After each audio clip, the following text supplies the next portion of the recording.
मित्र हो,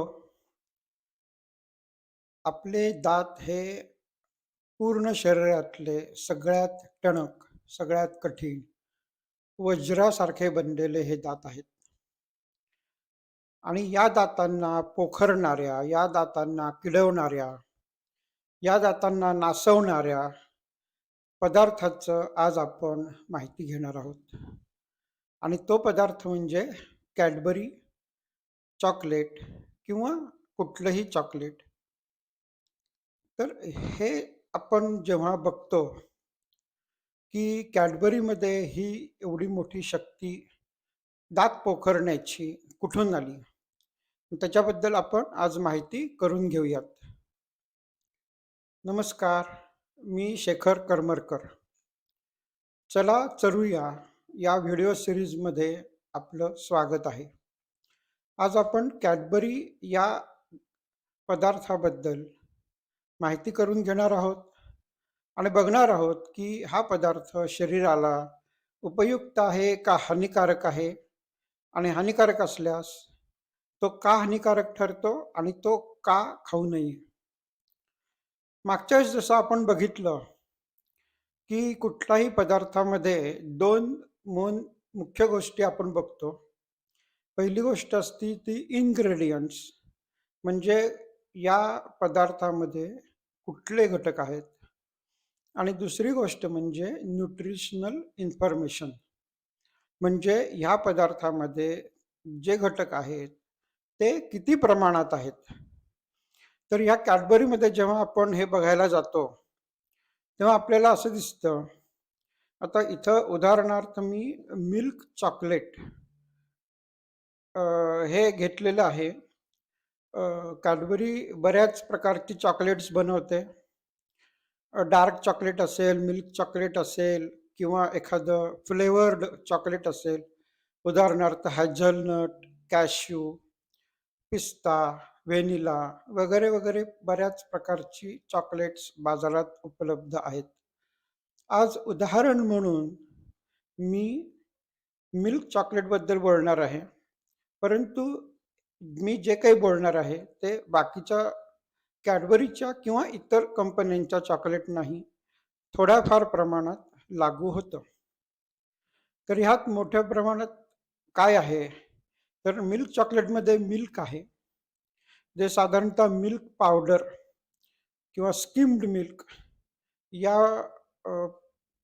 करून त्याचं ते वापरलं जातं कॅडबरीमध्ये.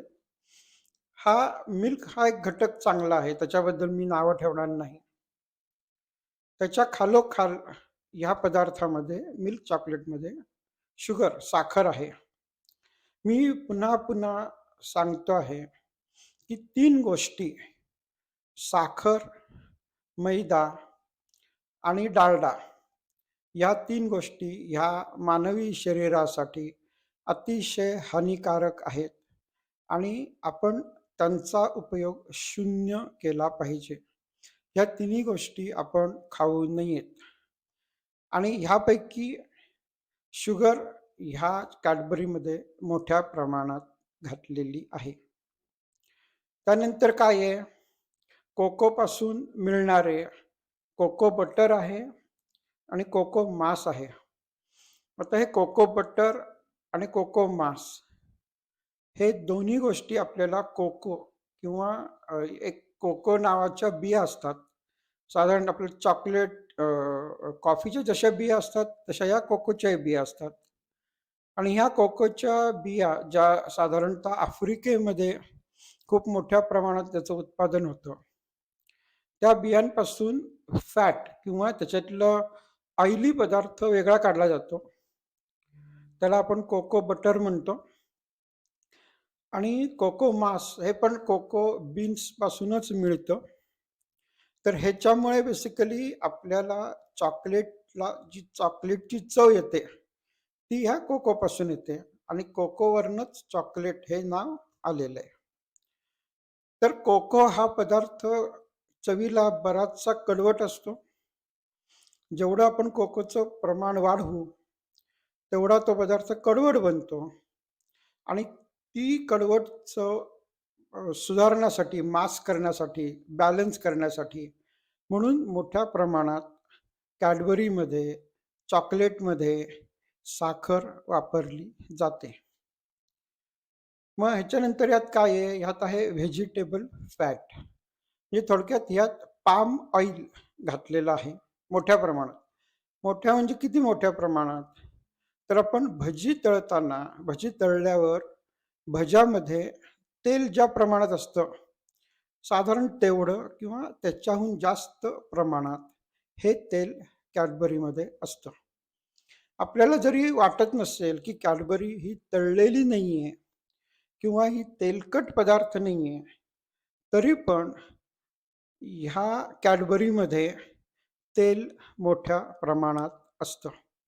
आणि हे तेलकट न वाटायचं मुख्य कारण असं आहे की त्याच्यामध्ये इमल्सिफायर नावाचा जो प्रकार घातला जातो, त्याच्यामुळे पाणीजन्य पदार्थ आणि ऑइलजन्य म्हणजे चरबीयुक्त पदार्थ हे एकमेकांमध्ये छानपैकी मिसळतात.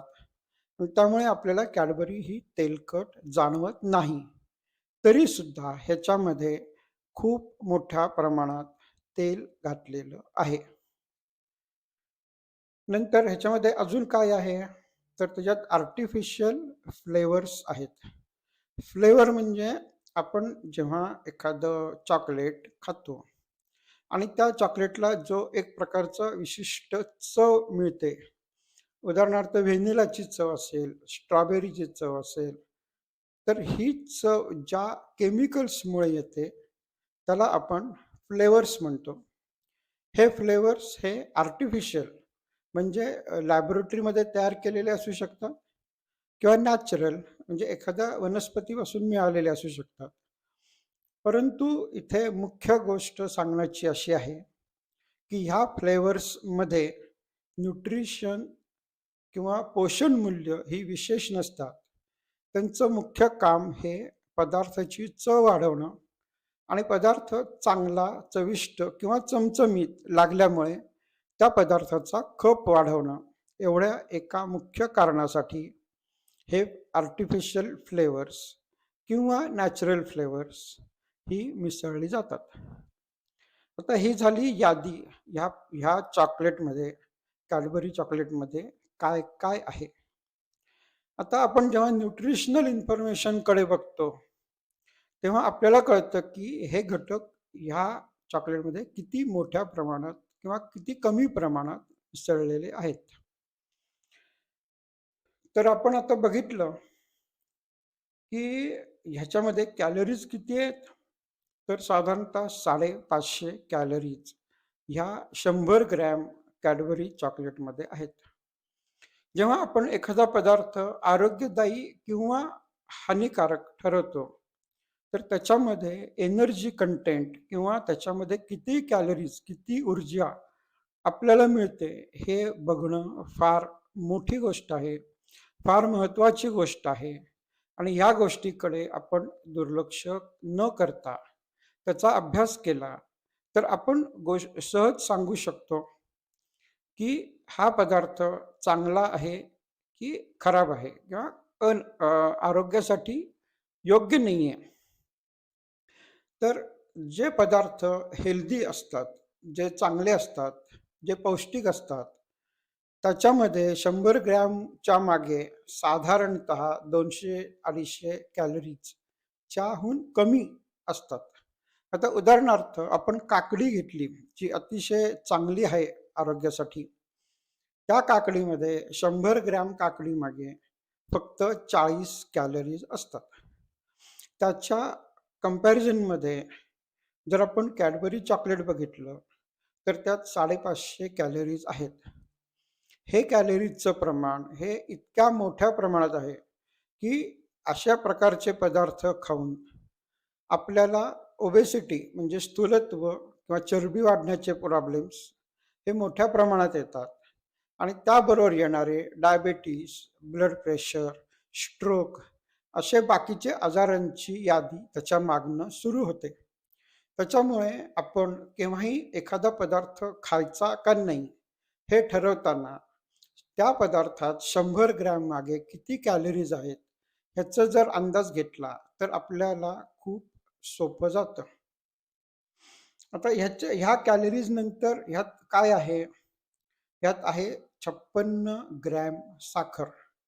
म्हणजे जेव्हा मी 100 ग्रॅमची एक कॅडबरीची चॉकलेट खातो, तेव्हा मी 56 ग्रॅम साखर एका दमात खाल्लेल्या असतात.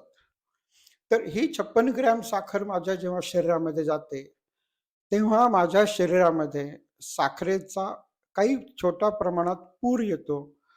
लगेच येतो, कारण साखर ही लगेच आपल्या रक्तामध्ये मिसळते आणि हे साखरेचं रक्तात मिसळणं आणि साखरेचं दाताला चिकट असणं, हे शरीरासाठी प्रचंड हानिकारक गोष्ट आहे. आता त्याच्यानंतर ह्यात काय आहे? ह्यात फॅट किंवा चरबीचं प्रमाण 30 ग्रॅम आहे आणि मी मगाशीच सांगितल्याप्रमाणे डीप फ्राय केलेले काही पदार्थ किंवा भजी ह्यामध्ये जेवढं तेल असतं, त्याच्यापेक्षा जास्त तेल ह्या कॅडबरीमध्ये मिसळलेलं आहे. आणि ह्यात नंतर फायबर 2 ग्रॅम आहे.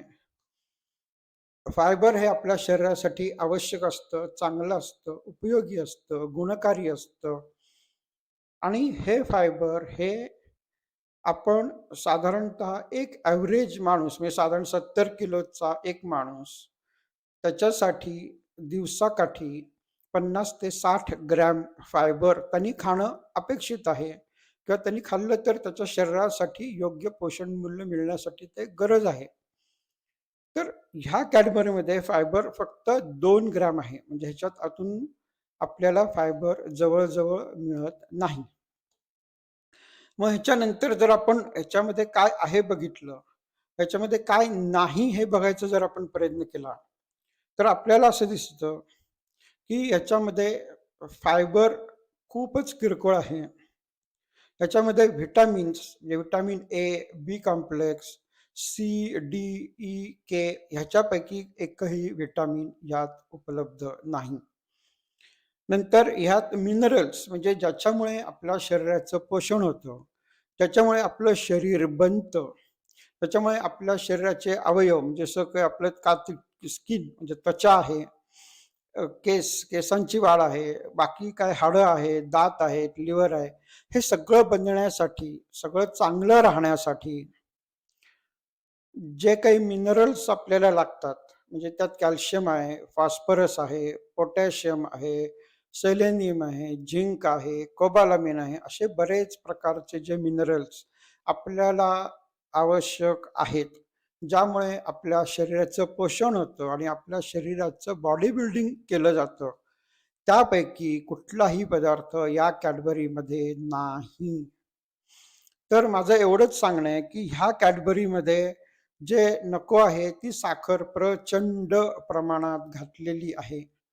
फॅट, चरबी, तेल ह्या कॅडबरीत प्रचंड घातलेलं आहे आणि जे आपल्याला आवश्यक आहे ते मिनरल्स, ती व्हिटॅमिन्स, ते फायबर ह्यामध्ये नाही. मग आणि ह्याच्याहून पुढची मोठी गोष्ट अशी, की कॅडबरी किंवा चॉकलेट किंवा कँडी किंवा खूप मोठ्या प्रमाणात साखर असलेले कुठलेही पदार्थ हे दात किडवण्यासाठी इतके इतके इतके तरबेज आहेत, इतके एक्सपर्ट आहेत, इतके एफिशियंट आहेत, की जर तुम्ही हे पदार्थ खात असाल तर तुमचे दात चांगले राहूच शकत नाहीत. एस्पेशली लहान मुलांना जेव्हा आपण त्यांच्या लाडाखातर, आग्रहाखातर, चुकीच्या समजुतीखातर हे पदार्थ खायला देतो, कॅडबरी म्हणा, गोळ्या म्हणा, बिस्किटं म्हणा, चॉकलेट म्हणा, त्याच्यामुळे त्यांचे दात अतिशय खराब होतात. आता ह्याच्या आजच्या भागात मी असं कन्क्लुजन किंवा असा आपण निष्कर्ष काढू शकतो, की कॅडबरी चॉकलेट हे शरीरासाठी अतिशय हानिकारक आहे. आणि ह्याच्या पुढच्या भागामध्ये मी तुम्हाला हे समजावून सांगायचा प्रयत्न करणार आहे, की गोड पदार्थ एस्पेशली चिकट आणि गोड पदार्थ म्हणजे चॉकलेट, गोळ्या ह्याच्यामुळे दात किडायची प्रक्रिया कशी होते? दात किडणे म्हणजे दात अतिशय चांगले आणि निरोगी आहेत, तिथपासून ते दात अतिशय किडके आणि सडलेले आहेत. हा जो प्रवास आहे आणि हा प्रवास जो कॅडबरीमुळे किंवा गोड पदार्थांमुळे खूप झपाट्याने होतो, तो कसा होतो, तो कसा सुरू होतो, तो कसा ओळखायचा, तो कसा थांबवायचा आणि झाला असेल तर त्याचं काय करायचं, याच्याबद्दल मी पूर्ण सविस्तर पुढच्या भागात बोलणार आहे. त्याच्यामुळे पाहत राहा. जर नवीन असाल तर सबस्क्राईब करा, शेअर करा, लाईक करा. त्याच्यामुळे मला नवीन-नवीन एपिसोड बनवायची, नवीन गोष्टी समजावून सांगण्याची आणि नवीन गोष्टी माहीत करून घेण्याची जास्त जास्त उमेद मिळते. धन्यवाद.